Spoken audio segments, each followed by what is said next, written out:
Здравствуйте! Я руководитель музея Кабардинской средней школы. Провожу урок «Музейное дело» и рассказываю детям о наших экспонатах.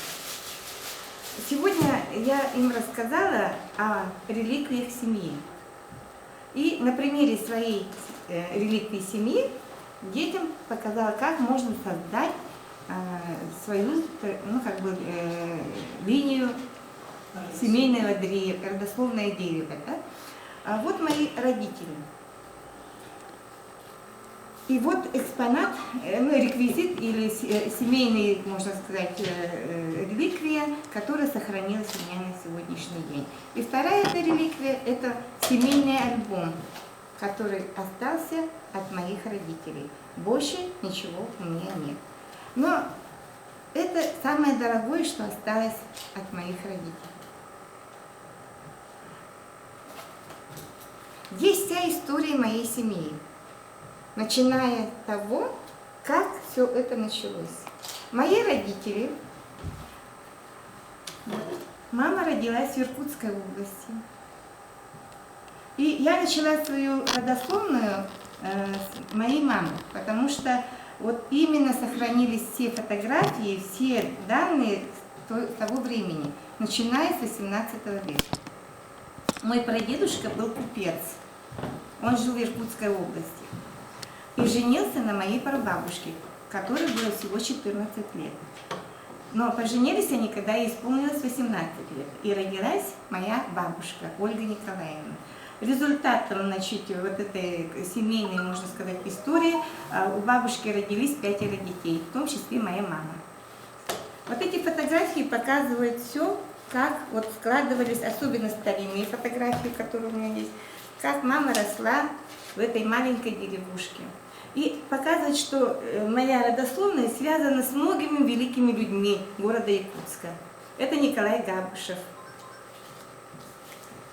Здесь есть Попов, значит, вы знаете, наверное, все Попова и Кузьмина, авиатора, которые тоже являются моими родственниками по этой линии. Поэтому все фотографии здесь показывают, как вот Кузьмины жили в Владокпинском. Здесь, как показывает, мои родственники стали большими людьми, даже прокурорами нашей Якутии. Вот моя мама, она агроном.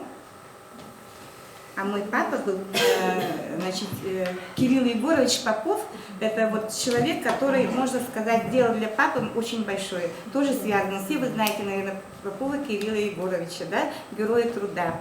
И он, значит, воспитал папе, как бы сам, он был из детского дома Сунтарского Тайбахоя, и поэтому вот, как бы он был отцом для моего.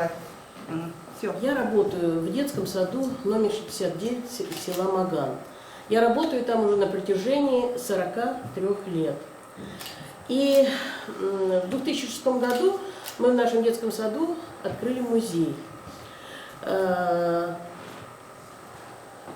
Мы бросили клич в коллективе, мы бросили клич в селе и начали собирать экспонаты. Но кто-то из моих коллег у нас был, я так думаю, что те, что не были, мы пригласим в феврале к нам в гости.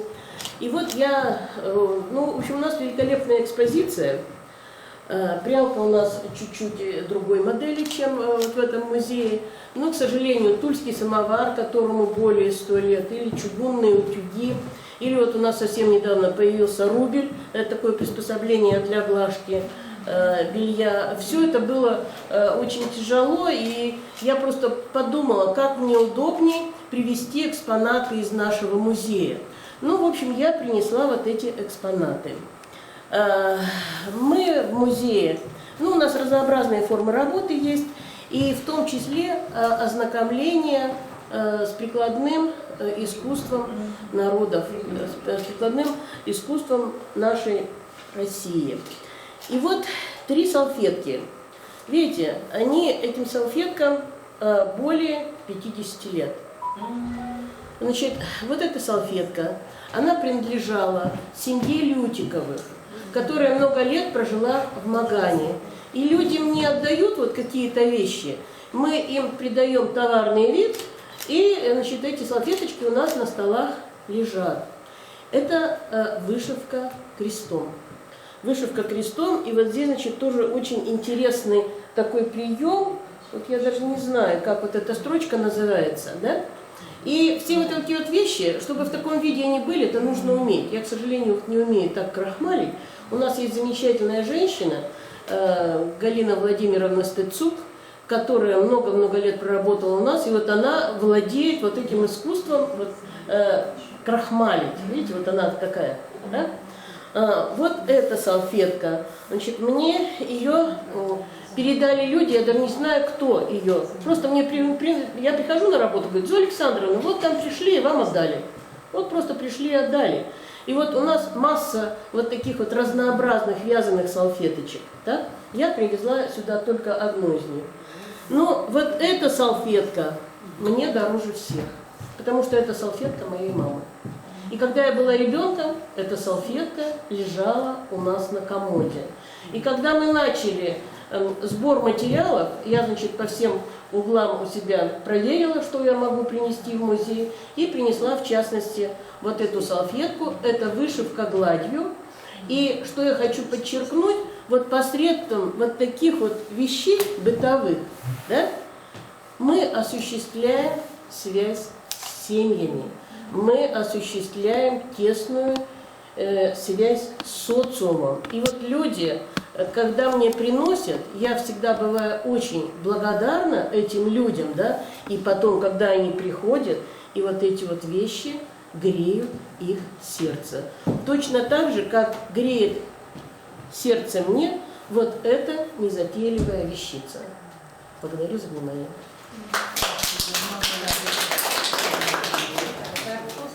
Здравствуйте. Я бы хотела вам сегодня рассказать об этом замке. Да, зачем я принесла этот замок? Ну, этот замок – наша семейная реликвия. Этот замок мне достался от моей бабушки.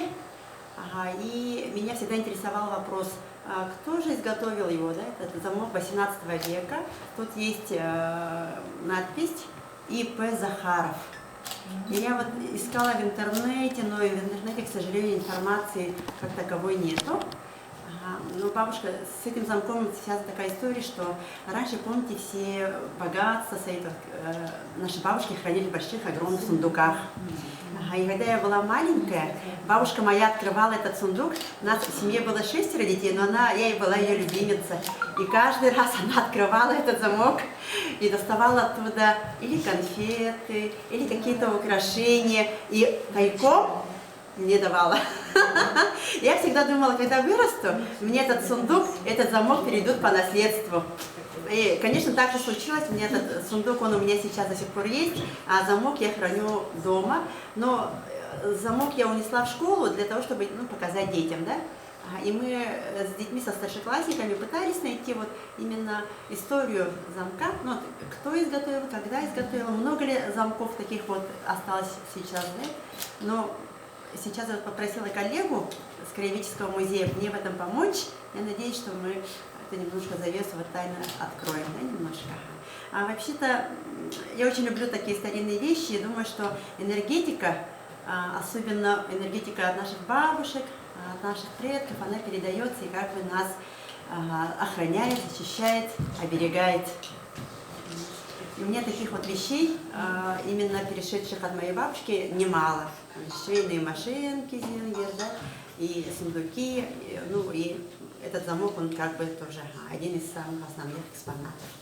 Спасибо. Здравствуйте. Меня зовут Данила Валентина Григорьевна, я с Махинской школы номер 1. У нас есть школьный музей с того года организовался. Тема только школа. А в этом году было большое событие в стране, столетие комсомола. И вот такие таблицы учителя, ну мы теперь так решили, в школе проводят мероприятия, и все, что по теме школа, передают нам в музей. И к столетию учителя сделали вот такие плакаты, очень замечательные, о том, когда они были молодыми комсомольцами. Это Антонова Лилиана Ивановна.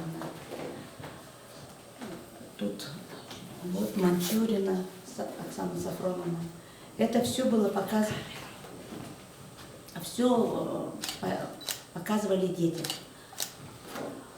И учителя у нас есть ансамбль музыкальный, поют очень хорошо. И вот сделали к этому дню литературно-музыкальный монтаж. И показали это школьникам. Также школьники увидели, кто из учителей был комсомольцем. Вообще такое хорошее мероприятие прошло.